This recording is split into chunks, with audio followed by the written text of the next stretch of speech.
बिस्मिल्लाहिर्रहमानिर्रहीम। आज का टॉपिक है जनाब accounting paper 1 October November 2023 variant 2। Question number 1 की अगर हम बात करें, उसने कहा है which actions are examples of book keeping. आपको इसमें सारी स्टेटमेंट्स बुक कीपिंग की मिलेंगी एक्सेप्ट इनकम स्टेटमेंट प्रोड्यूस करना, वो ऑफ कोर्स बुक कीपिंग का प्रोसेस नहीं है। चलते चले जाएं। What was the trader's capital?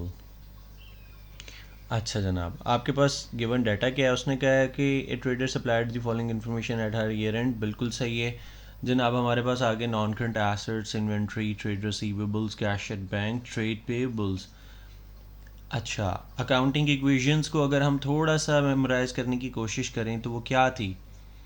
Assets is equal to capital plus liabilities. Assets is equal to capital plus liabilities. बिल्कुल ठीक है। तो क्या हम उसको ऐसे लिख सकते हैं? Assets minus liabilities is equal to capital. तो अगर हम लिख सकते हैं तो जनाब आपने तमाम एसेट्स को टोटल करके उसमें से लाइबिलिटीज को माइनस करेंगे and you will get the answer. चलते चले जाएं। उसने कहा कि how should Kareem record this transaction in his books. A trader Kareem purchases a new vehicle by check.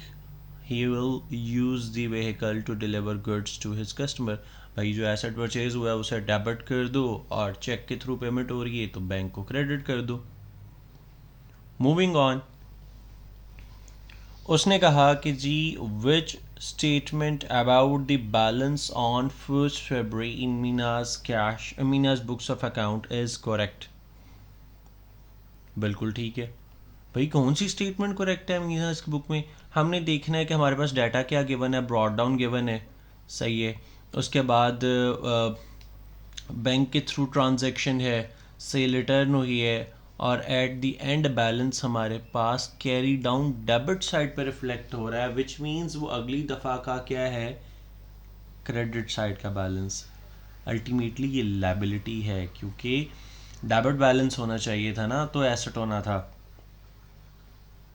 उसके बाद चलते चले जाएं। Which document would is supplier issue to a credit customer if the credit customer had returned goods or had been overcharged। अच्छा बात सुनो ज़रा। आपके कस्टमर ने आपको गुड्स वापस कर दी तो आप क्या लिखोगे? Cell return, debit, customer account, credit. भाई अगर आप कस्टमर के अकाउंट को क्रेडिट कर रहे हो तो क्रेडिट नोट इशू करोगे। ये सिंपल सी ट्रिक याद रखनी है। और अगर रिटर्न वाइस वर्सा होती तो आपने सप्लायर के अकाउंट को डेबिट करना था तो आपने डेबिट नोट इशू कर देना था। तो यहाँ का आंसर बी है, क्रेडिट नोट। Moving on. उसने कहा how much trade discount did Andy receives. अच्छा जनाब, उसने कहा Andy was a regular customer of Khalid. He bought goods with a list price of 1000। बिल्कुल सही, ठीक हो गया।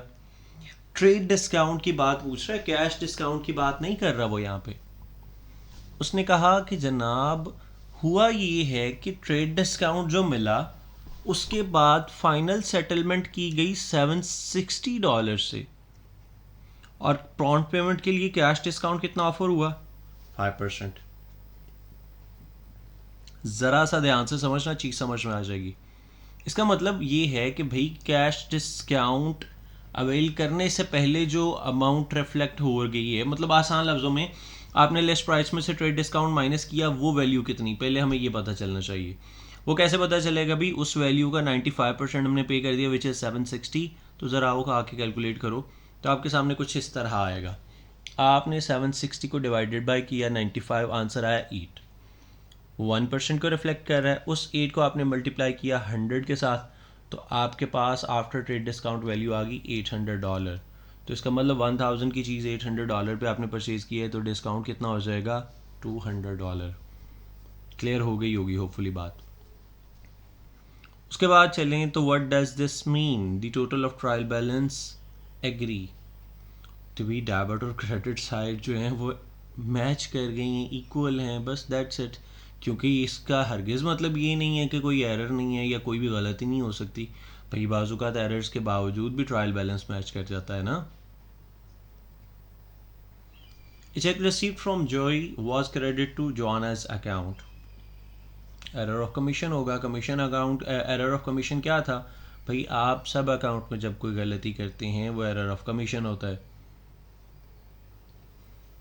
उसके बाद चलते चले जाएं, उसने कहा traders journal shows the following entry. उसने जॉन को डेबिट और जेनी को क्रेडिट कर दिया। ये एंट्री उसने की है रेक्टिफिकेशन एंट्री। अब वो कहता है which error is journal entry correcting, हुआ क्या था, गलती क्या हुई थी जिसको इसने करेक्ट किया है। तो अब ज़रा बात को ना ध्यान से समझना, क्योंकि अगर आपने यहाँ फोकस नहीं किया ना ये वाली बात पे, both John and jenny credit customers, तो आपको फिर ए पार्ट भी सही लग रहा होगा। सो बी और सी तो हो ही नहीं सकते, तो अल्टीमेटली आपके पास ऑप्शन ही डी बचेगी। क्यों? क्योंकि आपने देखो goods sold to John were wrongly debited to Jenny. आपने जेनी को गलती से डेबिट कर दिया था, तो रेक्टिफिकेशन ऑफ एरर के ट्रिक क्या थी भी, जो चीज़ गलत है उसको रिवर्स कर दो, जो रिकॉर्ड होना चाहिए उसे रिकॉर्ड कर दो। तो जेनी गलत रिकॉर्ड हुआ था, उसको रिवर्स करने के लिए क्रेडिट किया, और जॉन रिकॉर्ड होना चाहिए था उसे डेबिट कर दिया। चलते चले जाएं तो हमारे पास आ रहा है कि which entry will correct this error. A trial balance does not balance. ठीक है, वो कह रहा है कि जी एक ट्रायल बैलेंस है जो बैलेंस ही नहीं है, और अल्टीमेटली सस्पेंस अकाउंट को ओपन करना पड़ गया। It is found that a sale of $250 was credited in the sales account as $2,500। भाई आपने ओवरस्टेट कर दिया सेल्स अकाउंट को, जो क्रेडिट बैलेंस था कितने से ओवरस्टेट किया है भाई, 250 का बैलेंस 2500 पे रिकॉर्ड कर दिया, तो इसका मतलब 2250 से एक्स्ट्रा रिकॉर्ड किया है। तो जो एक्स्ट्रा रिकॉर्ड किया उसको रिवर्स करेंगे, जब रिवर्स करेंगे तो सेल्स अकाउंट डेबिट हो जाएगा। वाइस वर्सा इफेक्ट किसको जाएगा? सस्पेंस अकाउंट को। जनाब, what was the effect of correcting this error? Error क्या हुआ है और उसका इफेक्ट क्या होगा देख लेते हैं। उसने कहा check received from D person. क्या है ये? Trade receivable was correctly debited to the bank. इसका मतलब बैंक अकाउंट डेबिट और डी पर्सन अकाउंट क्रेडिट होना था, but was credited to P Dawson. भाई डीपी को आपने क्रेडिट करना था, लेकिन आपने गलती से पीडी को क्रेडिट कर दिया, जो ट्रेड पेएबल है। पहला ट्रेड रिसीवेबल था, दूसरे वाला ट्रेड पेएबल है।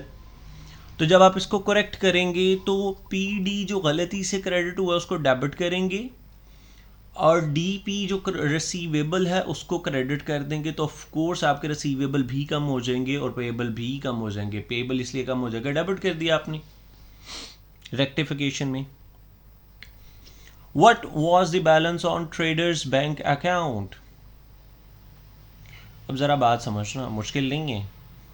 उसने कहा कि आपका बैंक कॉलम जो है ना, वो कैश बुक का बैंक कॉलम, वो कह रहा है कि जी $520 का बैलेंस है हमारे पास। लेकिन जब आपने डिस्कवर किया बैंक स्टेटमेंट के साथ, तो पता चला कि दो चीज़ें जो है ना वो रिफ्लेक्ट ही नहीं हो रही बैंक स्टेटमेंट में। एक है $80 का चेक जो अभी तक बैंक में प्रेजेंट नहीं हुआ। भाई आपने इशू कर दिया लेकिन बैंक से अभी तक माइनस नहीं किया गया, बैंक में प्रेजेंट ही नहीं हुआ। तो जब बैंक में प्रेजेंट ही नहीं हुआ तो आपसे तो बैंक स्टेटमेंट का बैलेंस पूछा है ना, तो आप फिर क्या करोगे? कैश बुक में रिवर्स कर दोगे। तो 80 जो आपने पेमेंट की, जब पेमेंट की और आपने डिडक्ट कर दी थी अमाउंट, वापस एड बैक कर दो। 600 पे चला गया बैलेंस 520 से। और एक चेक रिसीव जो हुआ था वो अभी तक क्रेडिट ही नहीं हुआ, अकाउंट में रिफ्लेक्ट ही नहीं हो रहा। तो चेक रिसीव होने पे आपने डेबिट किया था, ऐड किया था, तो वापस लेस कर दोगे, तो आपका बैंक स्टेटमेंट का बैलेंस 130 आ जाएगा क्रेडिट। ऑफ कोर्स हमारा डेबिट बैंक का क्रेडिट होगा।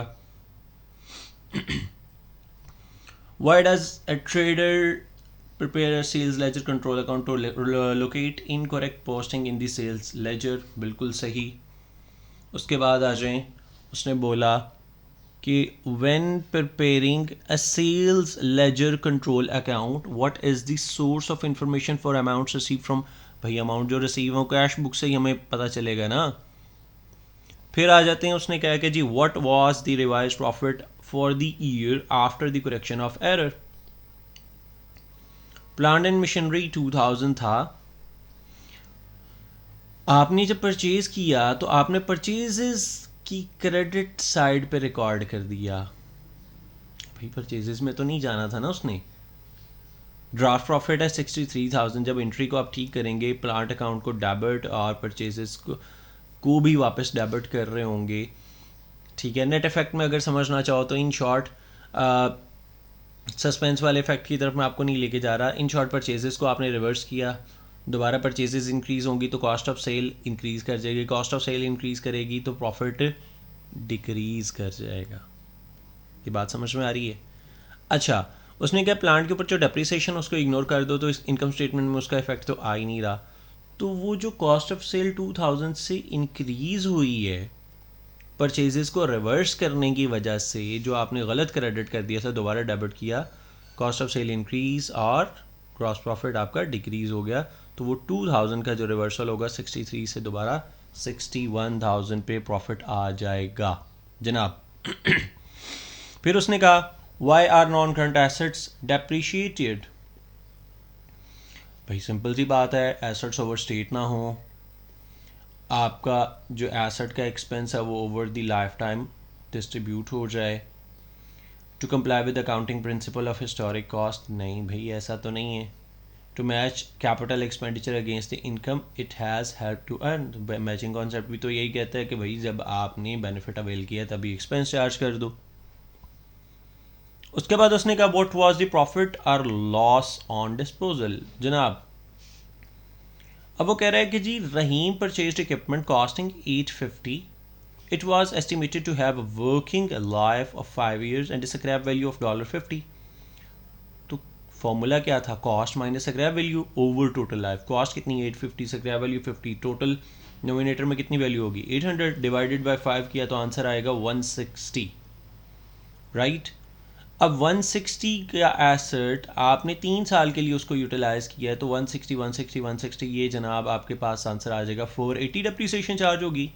850 में से 480 माइनस करें तो आपका आंसर आएगा 370। 370 नेटबुक वैल्यू है एसेट की। 370 का एसेट आपने 100 का सेल किया है तो 270 का लॉस आ जाएगा ना।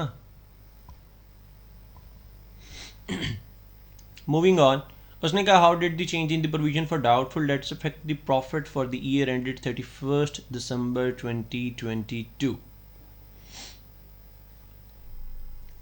देखना मुश्किल नहीं है ये बात, इस पर ऑलरेडी एक वीडियो बना चुका हूँ। प्रोविजन अगर इंक्रीज़ होगी तो इनकम स्टेटमेंट में एक्सपेंस बन जाएगा डिफरेंस, डिक्रीज़ हो जाएगी तो प्रोविजन का डिक्रीज़ इनकम स्टेटमेंट में अदर इनकम के तौर पर ट्रीट होगा। तो यहाँ पर देखो उसने कहा कि जी Imran maintains a provision for doubtful debt 5%, किसका, ट्रेड रिसीवेबल्स का, at the end of each financial year.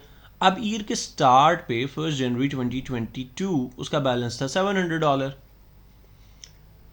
Bye the end of the year उसका ट्रेड रिसीवेबल का बैलेंस जो है ना वो इंक्रीज हो गया कितने से 2000। कहता वो जो भी बैलेंस था वो 2000 से इंक्रीज कर गया। जब 2000 से इंक्रीज कर गया तो इसका मतलब इसी का 5% प्रोविजन भी इंक्रीज कर गई होगी। तो 2000 का 5% हमारे पास क्या आंसर आएगा,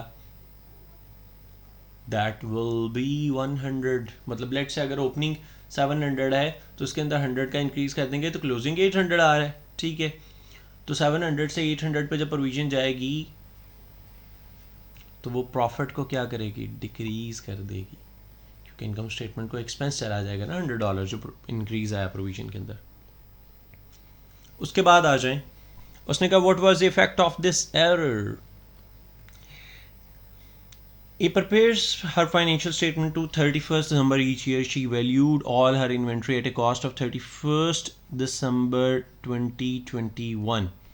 Even though some inventory with the cost of $500 had a net realizable value of 350। कहता है कि जी एक उसके पास एसेट्स थी इन्वेंट्री के अंदर जिनकी नेट रियलाइजेबल वैल्यू 350 थी, कॉस्ट 500 थी, उसने कॉस्ट के ऊपर ही रिकॉर्ड किया हुआ है।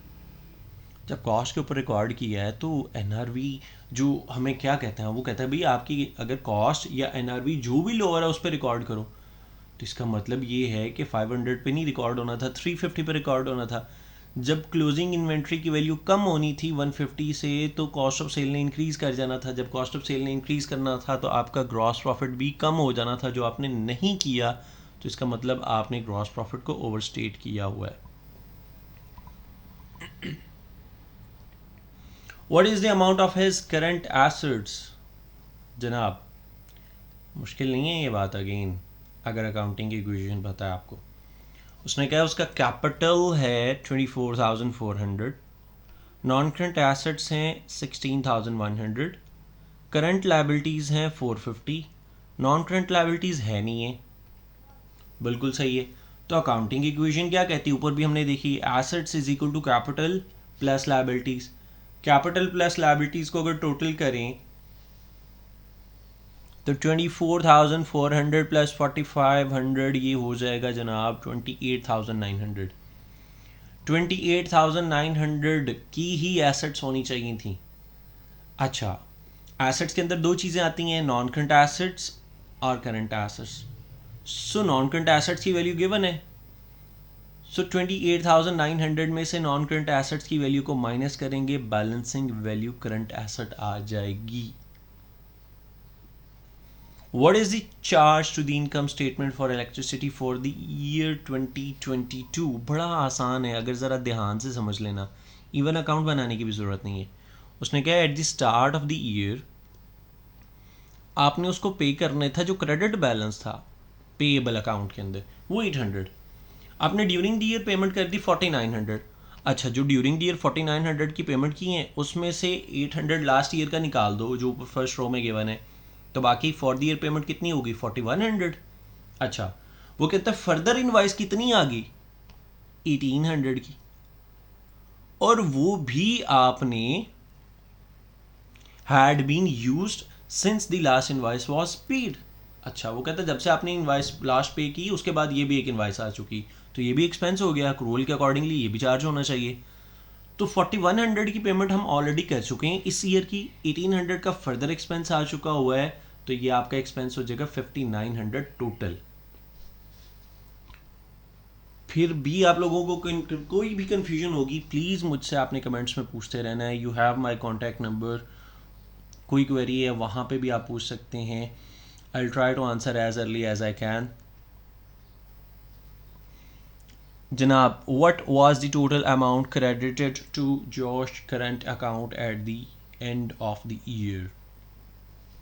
Josh and Karen are in partnership, sharing profit and losses 3 versus 2. Interest on capital is allowed at 5%. Salary is payable to Josh 10,000 per annum. बिल्कुल ठीक है, हमारे पास सिंपल सा डाटा हमें जो मेन चाहिए उसने बता दिया। Profit and loss sharing ratio, interest on capital 5% है, उसकी पर एनम सैलरी जॉश की 10,000 है, residual profit after deduction of salary and interest on capital was 20,000।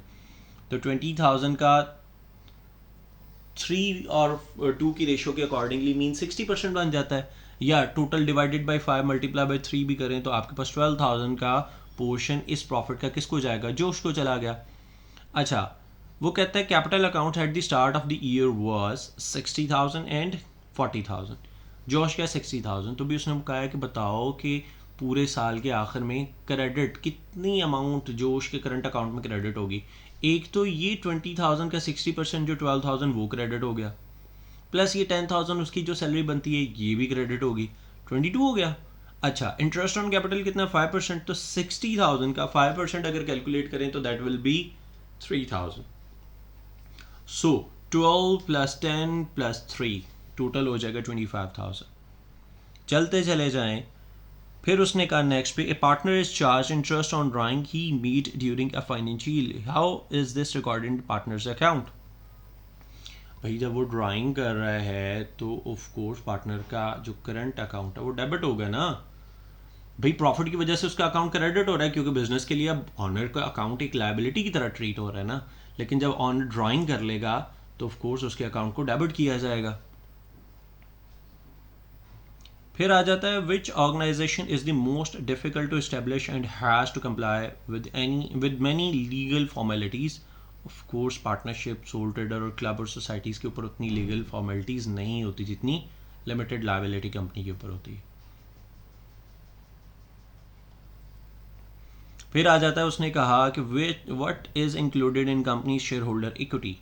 ये ज़रा थोड़ा समझने वाला पॉइंट है, ध्यान से। पार्टनर शेयर होल्डर इक्विटी के अंदर कौन कौन सी चीज़ जाएगी? डिबेंचर्स, नॉन करंट लायबिलिटीज़ होती हैं, ऑफ कोर्स नहीं जाएंगे। General reserves, yes. Long term bank loan non current liability है। Ordinary shares, of course, yes.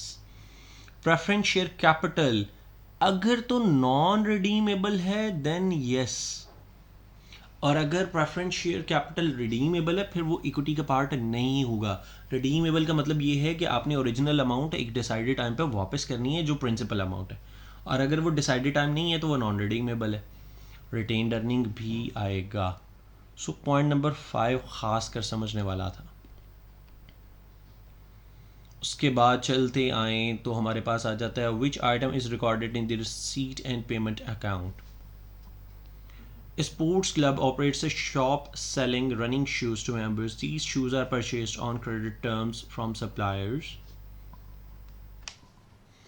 फिर उसने बोला inventory of shoes, of course ये रिसीट एंड पेमेंट अकाउंट में तो नहीं आएगा, पेमेंट ही आएगी ना, परचेजेस भी नहीं आएंगी, शॉप प्रॉफिट भी नहीं आएगा उसके अंदर, वो तो इनकम एंड एक्सपेंडिचर अकाउंट की बात हो रही है। Which cost is a direct factory cost. Direct factory cost क्या होती हैं भाई? जो डायरेक्टली ट्रेसेबल हो, कैरेज आउटवर्ड तो इनकम स्टेटमेंट में। Depreciation of factory machinery overhead है, फैक्ट्री सुपरवाइजर ओवरहेड है, तो एक ही बचता है ना डी, मैन्युफैक्चरिंग रॉयल्टीज़। भैया आप जब किसी का नाम यूज़ करते हैं तो उस नाम के अगेंस्ट आप पे करते हैं ना, हर प्रोडक्ट या सर्विसेज के अगेंस्ट रेवेन्यू जनरेट करने पे या प्रोड्यूस करने पे, तो ये डायरेक्ट कॉस्ट है। What was the factory cost of production. Again basic format याद है तो कोई कुछ भी मुश्किल नहीं है। देखो हम सबसे पहले क्या करते हैं, प्राइम कॉस्ट को कैलकुलेट करते हैं, ये प्राइम कॉस्ट है, उसमें फैक्ट्री ओवरहेड ऐड कर दिया जाता है, ठीक है। फिर उसमें ओपनिंग वर्क इन प्रोग्रेस जो है वो ऐड कर दिया जाता है, और माइनस कर दिया जाता है क्लोजिंग वर्क इन प्रोग्रेस। ठीक हो गया, आपके पास आंसर आ जाएगा। फिर उसने कहा कि which action would help her achieve this. किससे? Eleni is starting a business, she wants to make sure she does not miss out on any cash discount which is offered to her. तो वो क्या उसको रखना चाहिए ना जो उसको हेल्प आउट करेगा। Maintaining full accounting records of dealing with suppliers, बिल्कुल ठीक है, बाकियों की तो खास सेंस नहीं बन रही ना। उसके बाद आ जाएं तो उसने कहा by how much had the trade receivable increase by the end of the financial year. फिर मुश्किल नहीं है, ज़रा ध्यान से समझना। अहमद ने ये फॉलोइंग इन्फॉर्मेशन प्रोवाइड की है।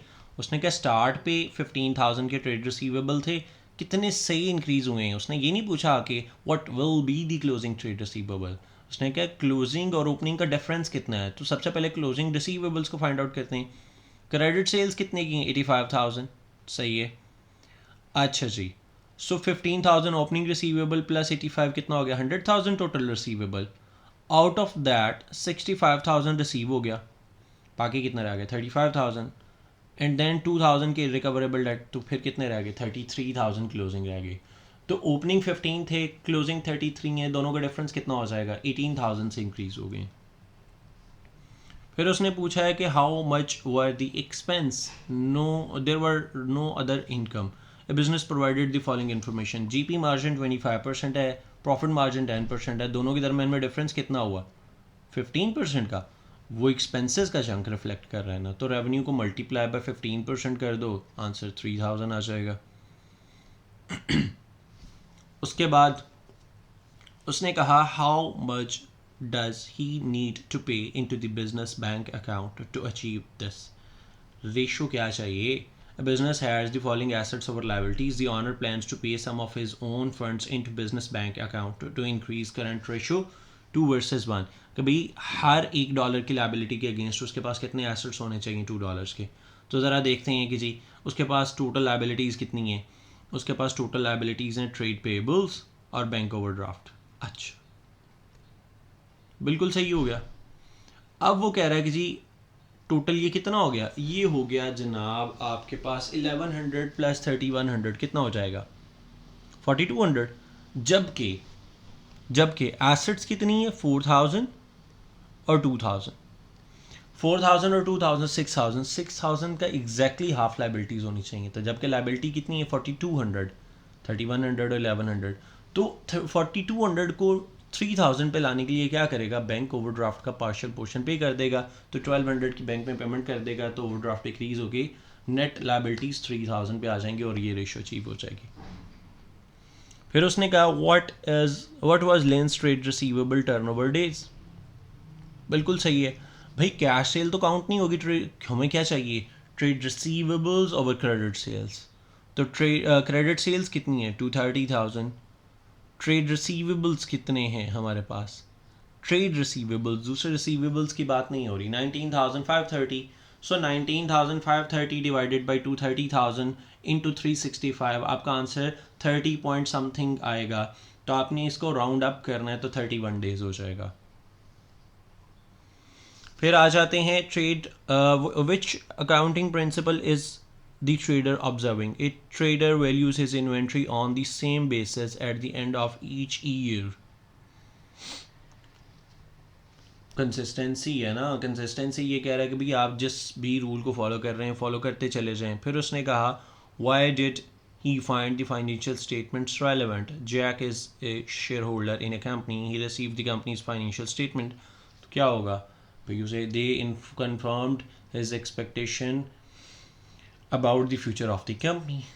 उम्मीद है चीज़ें आपके लिए क्लियर हो चुकी होंगी। फिर भी कोई इशू होगा please do let me know in the comment section. You can directly get back on my number. I'll try to revert back as early as I can. Allah Hafiz.